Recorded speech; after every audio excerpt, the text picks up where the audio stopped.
Baishapatemipo fuera, ¿Cómo están, queridos alumnos? Espero que se encuentren muy bien. Una vez más, entonces, nos encontramos en la asignatura o en la materia de teorías de la comunicación. Recordarán ustedes, en la clase pasada estuvimos desarrollando sobre la teoría hipodérmica, que abarca entre 1920 a 1930. Su principal representante fue Harold Laswell. Inició en Estados Unidos con base a la necesidad de estudiar los efectos de la propaganda.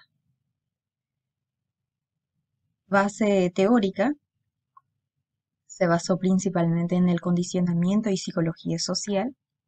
Es teorizada como un proceso conductista entre estímulo-respuesta. La teoría hipodérmica se refiere al poder de la persuasión que tienen los medios de comunicación sobre la sociedad, sobre todo a través de la propaganda. Y la característica principal es que existe un estímulo-respuesta. Según esta teoría, cuando llega el mensaje a la sociedad lo recibe tal como es, sin procesar. Realiza un análisis de contenido y comenzó con el libro de propaganda de Harold Laswell. En esta oportunidad estaremos desarrollando la segunda parte de la teoría hipodérmica, que abarca las fases históricas de esta teoría y las críticas a la teoría hipodérmica. Entre las fases encontramos la primera que habíamos desarrollado en la clase anterior, que abarca entre 1900 a 1930, que se refiere a la teoría de los medios todopoderosos. La segunda fase, que va entre 1930 a 1960, ya incluye la teoría del efecto limitado.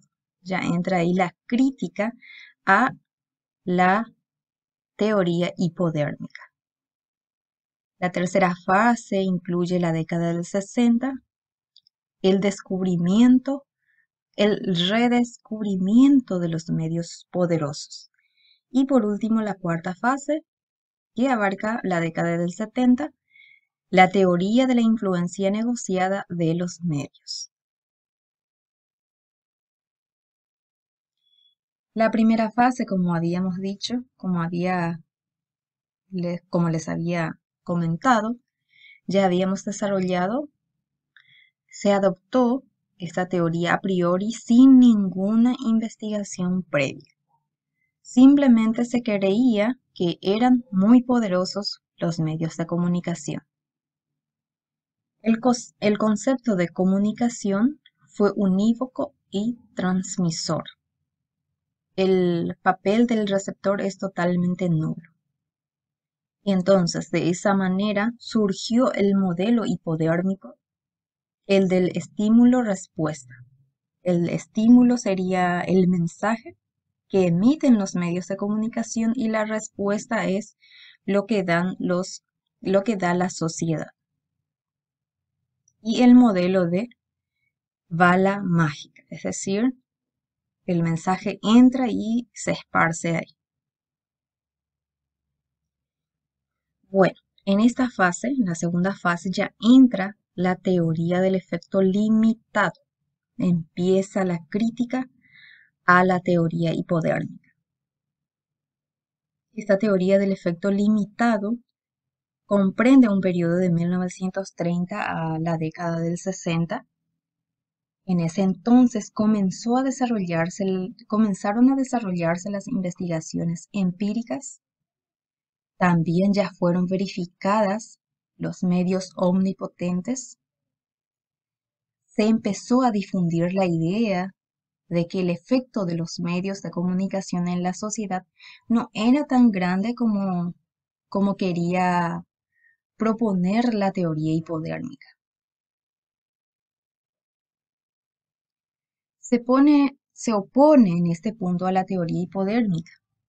Esta la teoría hipodérmica, se asemejaba al proceso de comunicación a la función que realiza una aguja hipodérmica.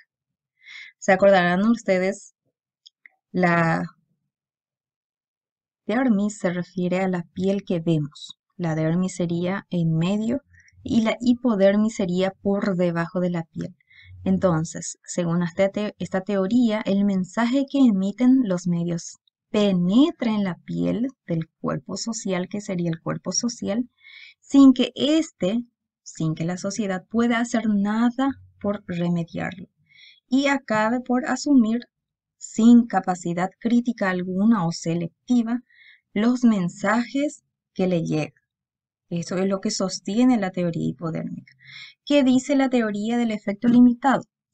Dice que el mensaje siempre va de los medios a la sociedad, tal como indica la teoría hipodérmica. Sin embargo, la teoría del efecto limitado dice, y la teoría de los efectos limitados presupone, o sea, sostiene a la sociedad que la sociedad tiene una capacidad selectiva con respecto a los mensajes. Es decir, la sociedad tiene capacidad de procesar lo que recibe, el mensaje que recibe.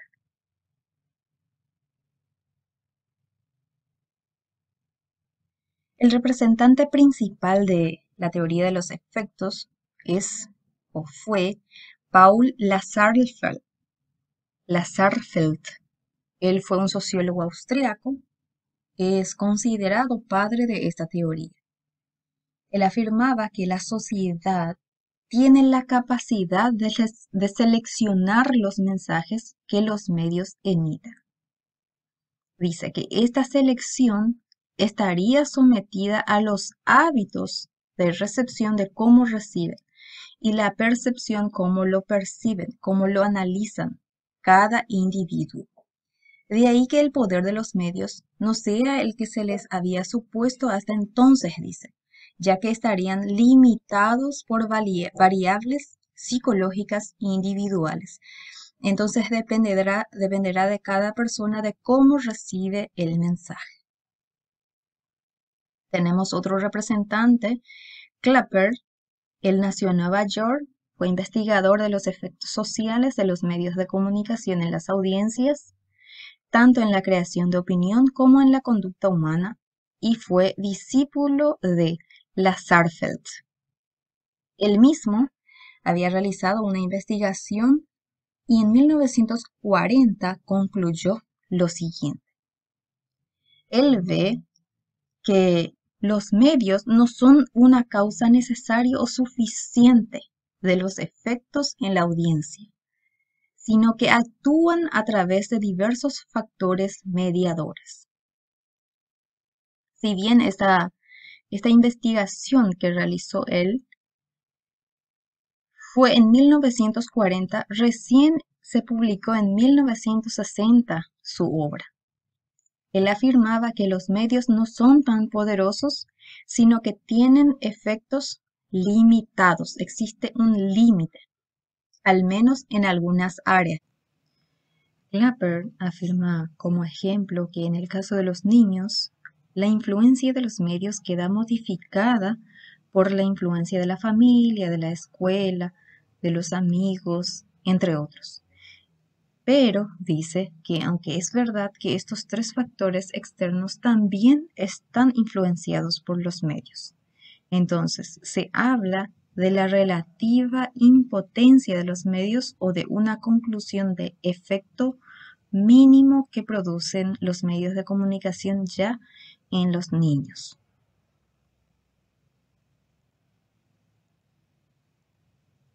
La tercera fase histórica de la teoría es el redescubrimiento de los medios poderosos. Incluye la década del 60.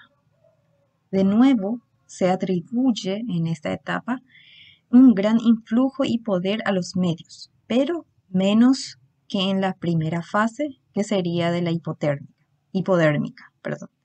Se reconoce que los medios influyen a través de determinados procesos sociales. En las investigaciones entran muchas variables como actitudes, emociones, opinión pública, creencias, ideologías, entre otros. Y entonces de nuevo se habla del modelo de la aguja hipodérmica. Aún hoy sobrevive esta fase en la teoría del cultivo y en la teoría del espiral del silencio. Por último, encontramos la cuarta fase, que sería la teoría de la influencia negociada de los medios. Esta teoría ya incluye la década del 70 con el aumento del poder de la audiencia activa. Se acordarán ustedes que durante 1900 a 1930, durante la teoría hipodérmica, la audiencia estaba totalmente nula, es decir, la participación de la audiencia era nula. En esta fase, la audiencia ya es activa, la propia identidad y el contexto social servirán de refuerzo al mensaje, de contradicción o de negación según los casos o según los mensajes que hagan llegar los medios de comunicación. Antes, la pregunta era, ¿qué hacen los medios a las audiencias? En esta fase, la pregunta es, ¿qué hacen las audiencias con los medios? Entonces, los medios de comunicación suministran significados socioculturales que de todas formas deben ser interpretados y a menudo reestructurados por el último. En esta fase también se adopta una metodología cualitativa para las investigaciones y encuentra referentes teóricos con el constructivismo. De esta manera entonces concluimos nuestro trabajo de hoy, nuestra lección de hoy. Conocimos las fases de la teoría de los efectos, que son 4, y específicamente la teoría de los efectos limitados, que critica a la teoría hipodérmica. La teoría hipodérmica afirmaba que existía un estímulo-respuesta entre el mensaje y el receptor. Sería como inyectar algo en el cuerpo, que sería el mensaje, sin que el cuerpo, sin que la sociedad pueda hacer algo al respecto. Sin embargo, la teoría de los efectos limitados afirma que cada persona es capaz de procesar, que la sociedad tiene la capacidad de seleccionar las informaciones que recibe. Igualmente estuvimos abordando sobre el redescubrimiento de los medios poderosos y por último la teoría de la influencia negociada de los medios. Y eso es todo. Muchísimas gracias por la atención y nos reencontramos en la próxima clase. Muchas gracias.